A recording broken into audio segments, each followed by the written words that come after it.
Hello मेरे प्यारे शिष्यों, स्वागत है आप सभी का आपके अपने YouTube channel RK BA classes में। जैसा कि हम पुनर्जागरण के बारे में अपने पिछले लेक्चर में पढ़ चुके हैं, तो पुनर्जागरण का अर्थ और पुनर्जागरण की परिभाषा और पृष्ठभूमि ये तीनों ही हमने देख लिया है। और विभिन्न इतिहासकारों का पुनर्जागरण को लेकर के क्या मत है, उनकी क्या राय है, इसके बारे में भी हमने अपने पिछले लेक्चर में बात कर ली है। अगर अभी तक आपने उस वीडियो को नहीं देखा है तो आप हमारे चैनल की प्लेलिस्ट में जाइए और उस वीडियो को देखिए और फिर उसके बाद आप इस वीडियो को देखिए। तो आज के वीडियो में जो हम बात करने वाले हैं वो यूरोप में पुनर्जागरण के क्या कारण थे, क्यों हुआ यूरोप में पुनर्जागरण, उस पे बात करने वाले हैं। तो मैंने कुछ टॉपिक लिख रखे हैं, आइए पहले उस पे बात करते हैं। पहले हम एक एक करके उनके कारणों को देखेंगे, फिर उस पे डिटेल से बात करेंगे। तो आइए देखिए मैंने क्या लिख रखा है, उसको देखिए। तो पहला जो कारण मैंने लिख रखा है वो है आपका कुसुनतूनिया पर तुर्कों का आधिपत्य। जैसा कि मैंने पिछले लेक्चर में भी आपको बताया था कि कुसुनतूनिया पर कुसुनतूनिया जो है पूर्वी रोमन की राजधानी है, उस पे तुर्कों का आधिपत्य, तुर्कों का अधिकार हो चुका था, तुर्कों ने उसे विजित कर लिया था और कुसुनतूनिया का पतन हो चुका था। ये एक कारण बना था आपका हिस्ट्री में, ये आपका एक कारण बना था पुनर्जागरण का, ठीक है। उसके बाद दूसरा जो आपका वो है आपका कारण व्यापारिक यात्राएं और विदेशों से संपर्क। व्यापारिक यात्राएं और विदेशों से संपर्क मतलब जब कुसुनतूनिया का पतन हो गया, इतिहासकार वहां से दूसरी जगह जाने लगे, अन्य राज्यों में जाके बसने लगे, देशों में बसने लगे और फिर उनके जो व्यापार मार्ग थे उनको वो व्यापार मार्ग की खोज करनी थी, क्योंकि जब कुसुनतूनिया का पतन हो गया तो उनको जो है इतिहासकारों को या व्यापारिक वर्ग को आप कह लीजिए, उनको व्यापार में बहुत ही ज्यादा असुविधा का सामना करना पड़ गया। उनको व्यापार में इतनी ज्यादा असुविधा होने, अब वो जाते थे व्यापारी तो तुर्कों के द्वारा उन्हें लूट लिया जाता था, तो उनका व्यापार जो था एकदम ठप पड़ गया था। और यूरोप में गरम मसाले और विलासिता की जो सामग्री थी उसकी जबरदस्त मांग थी। यूरोप वासी उसके बिना अपने जीवन को मतलब जी नहीं पा रहे थे, सही से आप कह सकते हैं, या उनको बहुत ही ज्यादा नीड थी कि हमें ये किसी भी कीमत पे चाहिए, क्योंकि वहाँ के गरम मसाले या विलासिता की सामग्री जो थी यूरोप में बहुत ही ज्यादा प्रचलित थी। ये भी एक कारण था उनको कि उसकी बहुत ज्यादा नीड थी। तो उसके लिए जो व्यापारी वर्ग थे या जो इतिहासकार थे उन्हें एक नए रास्ते की, एक नए मार्ग का खोज था कि किसी भी तरीके से हमें कोई एक ऐसा पाथ मिले, कोई ऐसा वे मिले जिसके द्वारा हम अपने व्यापार को सरलता से कर सके और जो हमें आर्थिक हानि हो रही है उसको भी हमें ना झेलना पड़े।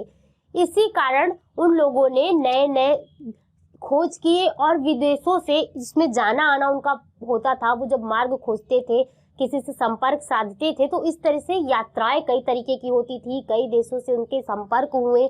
जैसे कि आपका वास्को डी गामा जब इसकी खोज कर रहा था तो वो भारत तक पहुंच गया था, तो समझ लीजिए कि कई सारी यात्राएं हुई हैं, कई सारे विदेशों से संपर्क हुए।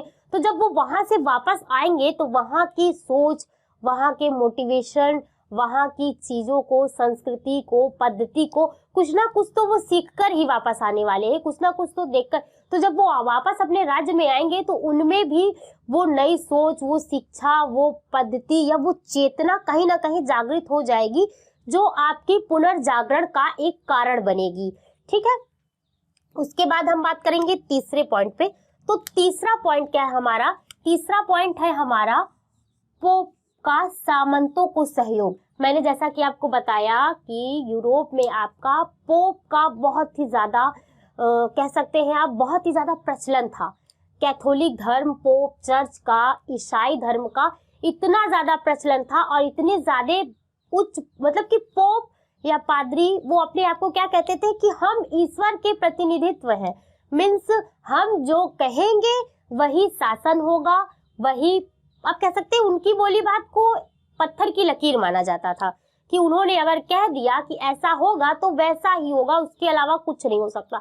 यदि कोई व्यक्ति उसके विरुद्ध, उनकी बातों के विरुद्ध जाता था यूरोप में तो उसको दंडित किया जाता था। तो इससे बहुत ही ज्यादा वहां की जो जनता थी बहुत ही ज्यादा परेशान थी। पोप सबसे बड़ा था, उसके बाद सामंत वर्ग था। तो सामंत वर्ग को पूरा सहयोग, पूरा सपोर्ट जो है आपका वो पोप वर्ग का मिलता था, चर्च का मिलता था कि आप जो है तो हमारे अंदर रह करके आप कर वसूलिए या आप जो भी करिए, आप हमारे अंडर रह के आप सब करिए। तो वो सामंतों को जो पोप सहयोग कर रहा था, उससे वहां के जनमानस जो थे, वहां की जो जनता थी, वो बहुत ही ज्यादा परेशान थी, क्योंकि सामंत वर्ग जो था वो पोप का सहयोग पा करके बहुत ही ज्यादा अत्याचार करने लगा था जनता पे, मनमाना कर वसूल करता था, उनके ऊपर अत्याचार करता था, जबरदस्ती उनके धर्म में परिवर्तन कराया जा रहा था और धर्म में परिवर्तन उनको नागवारा था। तो इस कारण वो बहुत ही ज्यादा उनके अंदर आक्रोश पैदा हो गया था। तो यही आक्रोश आगे चल के पुनर्जागरण का एक कारण बनेगा। ठीक है, आई होप गाइज आपको समझ आ रहा होगा। उसके बाद देखिए आपका चौथा जो है वो है शिक्षा का विकास। जैसा कि मैंने बताया कि नई नई खोज हो रहे हैं, नए नए लोग जो है वो जा रहे हैं, दूसरे देशों में जा रहे हैं, उस देश में जा करके वहाँ शिक्षा प्राप्त कर रहे हैं। कितने लोग यहाँ से, जब कुसुंतुनिया का पतन हुआ तो कितने इतिहासकार, कितने व्यक्ति जाके यूरोप के अलावा अन्य देशों में भी जाकर के बस गए थे। उन देशों में उन्होंने शिक्षा प्राप्त की और फिर वहाँ पे ज्ञान अर्जित किया, और इसको करने के बाद जो है तो जब वो अपने देश वापस आए तो उनमें एक जो नई विचारधारा थी वो उत्पन्न हो चुकी थी। तो जैसे मैंने आपको पहले बताया कि पहला आपका पुनर्जागरण इटली में होगा। तो इटली में पुनर्जागरण के जो आपके जनक कह सकते हैं या जो अग्रदूत कह सकते हैं आप, तो वो आपके दांते हैं। ठीक है, तो जो दांते हैं वो जब शिक्षा प्राप्त करके आए हैं इटली में, तो वो है तो उन्होंने सोचा कि अब जो मैंने शिक्षा ग्रहण की है वो शिक्षा क्यों ना मैं अपने देशवासियों को दूं, वो ज्ञान मैं क्यों ना उन्हें दूं, ताकि उन पे जो अत्याचार हो रहा है वो उसके लिए खुद से आवाज उठा सकें। तो उन्होंने उनके मन में उनका ध्यान जो है वो प्राचीन साहित्य और की तरफ एकत्रित किया। प्राचीन साहित्य और जिज्ञासा और ज्ञान की प्रति उनको ओतप्रोत किया, वहाँ के लोगों को समझाया, पढ़ाया, जिसके कारण उनमें एक जो है वो चेतना जागृत हुई। मतलब कि वो जी तो रहे थे, यूरोप में देशवासी जो थे, यूरोप के जो वासी थे, वो जी तो रहे थे, परंतु उनका जागना अभी शेष था। तो दांते के द्वारा उन्हें जागृत किया गया, उन्हें जगाया गया, जिसे आप पुनर्जागरण कह सकते हैं। तो उनकी सोच, उनकी तर्क में जो चेतना आई, जो जागरूकता आई, उसी को पुनर्जागरण कहते हैं। और वही कारण एक बना आपका कि उन्होंने पोप के खिलाफ या सामंतों के खिलाफ या धार्मिक आंदोलन करना स्टार्ट किया है। ठीक है, खाने का आविष्कार। देखिए छापे खाने के आविष्कार ने किस तरीके से महत्वपूर्ण भूमिका निभाई है या कारण बना है आपके पुनर्जागरण का। तो छापे खाने का आविष्कार जो था वो अब बहुत ज़्यादा भारी मात्रा में पुस्तकों को छापने लगा था। ठीक है, और ना ही केवल पुस्तकों को छापता था, इसकी जो पुस्तकें छपी हुई थी वो काफ़ी सस्ती हो गई थी। उसमें विद्वानों के ऐसे अनेक तर्क थे जो अब आम जनता तक वो पहुंचती थी और आम जनता उसे पढ़ के उसकी भी चेतना का विकास होता था। ठीक है, और ये पुस्तकें अब केवल लैटिन भाषा में नहीं छपती थी, अब जनसाधारण भाषा में ये पुस्तकें छपने लगी, जिसने बहुत ही बड़ा योगदान छापे खाने का आपके पुनर्जागरण में दे रहा है। और एशिया के धर्म युद्ध हो रहे थे, इसमें यूरोप वासियों ने आपका जो है तो भाग लिया, पार्ट लिया, और इस युद्धों से उन्हें एक नवीन विचारधारा का उनमें एक, क्योंकि नए नए लोगों से मिल रहे हैं, संपर्क साध रहे हैं, तो उनको उनसे कई सारी चीज़ें सीखने को मिलेंगी। और यही जो सीख थी, ये जब ये अपने देश वापस लौटेंगे तो इनके अंदर एक नई चेतना का विकास करेगी। और वैसे ये यूरोप और एशिया के बीच युद्ध क्यों हो रहा था, तो उनका एक तीर्थ स्थान था जेरूसलम। ठीक है, जेरूसलम ये एक तीर्थ स्थान है, किसका? ईसाइयों का तीर्थ स्थान है ये, जो जिसपे तुर्कों का आधिपत्य हो गया था। तो इसी को छुड़ाने के लिए ये युद्ध हुआ था कि इस पे हमें वापस आधिपत्य चाहिए, लेकिन वो इसे अपने अधिकार में ले तो नहीं पाए, पर वापस जाने के बाद उनमें जो चेतना आई, जो जागरूकता आई, वही जागरूकता यूरोप में पुनर्जागरण का कारण बनी। ठीक है, उसके बाद है आपका 7वें नंबर पे मानववाद का प्रचार। मानववाद का प्रचार, जब मैंने आपको बताया इतिहासकार वापस लौट करके आ रहे हैं अपने देश, विभिन्न देशों से नई नई जानकारी, नई नई शिक्षा, नई नई बातों को सीख कर, संस्कृति को देखकर, वहाँ की प्रगति को देखकर जब वो वापस आ रहे हैं, तो वो जो थे इतिहासकार, वो पुस्तकों के माध्यम से, अपनी सोच के माध्यम से, एक संगठित सभा के माध्यम से यूरोप के लोगों के अंदर अपनी जो भावनाएं हैं, अपनी जो जागरूकता है, अपने जो एक्सपीरियंस है जो वो लेकर के आए हैं अन्य देशों से, वो लोगों के साथ शेयर करते थे, वो लोगों को बताते थे। तो इससे क्या होता था कि मानव में, वहाँ के मानव में उनको सुनने के बाद जो चेतना जाग रही है, वही आपके यूरोप में पुनर्जागरण का एक कारण बन रही है। तो बच्चों आपको समझ आ रहा है ना, ये सब मैं हेडिंग के थ्रू तो पढ़ा रही हूँ, बट इतना है कि ये सारी पीडीएफ्स आपको मिल जाएंगे हमारे टेलीग्राम पे। तो टेलीग्राम से जुड़िए, ज़्यादा से ज़्यादा लोग टेलीग्राम से जुड़ेंगे तो उन्हें पीडीएफ मिलेगी। आपको कहीं भी जाने की ज़रूरत नहीं है, ये बीएचयू का एकदम सही और सटीक सिलेबस है। मैं अपने पर्सनल एक्सपीरियंस से बता रही हूँ, क्योंकि मैंने भी इन सबको पढ़ा हुआ है।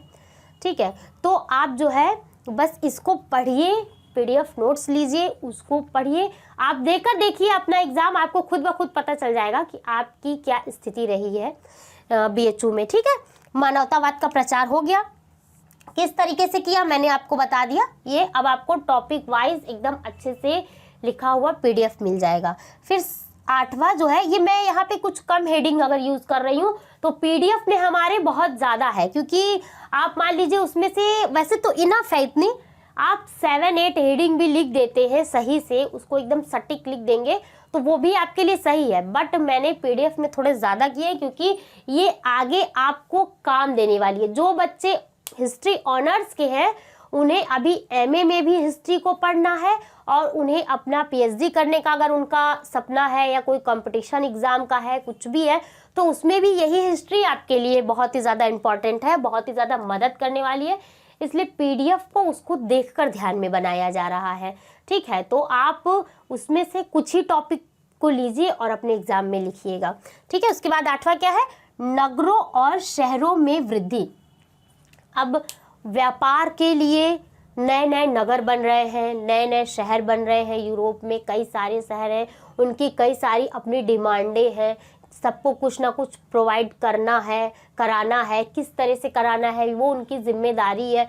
तो जो ढेर सारे अब नगर बस चुके हैं, शहर बस चुके हैं, तो अब उन नगरों और शहरों को मेंटेन रखने की जो जिम्मेदारी है वहाँ के व्यापारियों की, चाहे उसको आप आर्थिक रूप से मेंटेन रखिए या राजनीतिक रूप से या सामाजिक रूप से, तो उसको मेंटेन तो करना ही पड़ेगा। तो उसकी जो डिमांड है जब वो पूरी नहीं हो पा रही है, फुलफिल नहीं हो पा रही है, तो उसके लिए जो इतिहासकार है या जो व्यापारी वर्ग है या जो राजनीतिक वर्ग है, वो जो अच्छे लोग हैं, वो उसको पूर्ति करने के लिए कोई ना कोई मार्ग निकालेंगे, और उन्हें जो मार्ग नहीं प्राप्त होगा, जो भी उसमें बाधाएं आएंगी, तो उसको समाप्त करने के लिए, उस बाधा को ख़त्म करने के लिए उनके द्वारा कोई ना कोई कदम उठाया जाएगा। क्योंकि यूरोप में पहले से ही मैंने आपको बताया कि कई सारे छापे खाने के आविष्कार हो चुके हैं, कुसुनतुनिया पे अधिकार हो चुका है, तो कई सारे परिवर्तन धीरे धीरे हो रहे हैं। तो उसमें से एक परिवर्तन ये भी हुआ कि वहाँ के जो लोग थे वो लोग अपने अधिकारों की मांग के लिए अब धीरे धीरे आगे बढ़ रहे हैं और अपने अधिकारों की मांग कर रहे हैं। उनकी चेतना में आप कह सकते हैं आपकी विकास हो चुका है पूरी तरह से। अब नव युग का प्रारंभ होने में देर नहीं होने वाली है, क्योंकि अब वो नव युग को लाने के लिए सक्षम हो चुके हैं अपने मानसिक रूप से। ठीक है, जैसा कि मैंने पहले बताया था कुसुनतुनिया पे तुर्कों का आधिपत्य हो चुका है। तो वो देखिए पूर्वी रोमन की जो राजधानी है, ये कुसुनतुनिया आपकी पूर्वी रोमन की राजधानी है। तुर्कों के अधिकार से ये पूरी तरह से समाप्त हो चुकी है, डिक्लाइन हो चुका है इसका। अब पश्चिमी यूरोप में इसी के डिक्लाइजेशन का जो कारण मेन बना है वो पश्चिमी यूरोप का उद्भव हुआ है। जब ये समाप्त हुई है, ये नीचे की तरफ गिरने लगी है, तो पश्चिमी यूरोप ऊपर की तरफ उठने लगा है, क्योंकि यहाँ से लोग इतिहासकार या जो भी थे वो भाग करके वो आ करके यहाँ पर बस गए हैं। तो इसका और इसका जो व्यापार था यूरोप और पूर्वी रोमन का, ये व्यापार बंद हो गया। कारण बने आपके तुर्क लोग। तो व्यापार बंद होने के कारण अमेरिका की जो खोज की भारत एवं पूर्वी द्वीपों का जल मार्ग, अब भाई रास्ता बंद हो गया है, मार्ग नहीं है, तुर्कों के द्वारा अधिकार कर लिया गया है, तो कोई ना कोई रास्ता तो निकालना पड़ेगा। तो जल मार्ग सबसे बेस्ट ऑप्शन लगा उन्हें, तो उन्होंने जल मार्ग की खोज करना यहाँ से स्टार्ट कर दिया है। ठीक है, और आई होप गाइस आपको वीडियोस अच्छी लगी होंगी। वीडियोस अगर अच्छी लगी तो प्लीज़ वीडियोस को लाइक कर दीजिए और अच्छे से समझ लीजिए कि ये आपकी हेडिंग वाइज थ्रू पढ़ाया गया है। PDF नोट्स आपको हमारे टेलीग्राम चैनल के थ्रू दे दी जाएगी। Thank you for watching this video.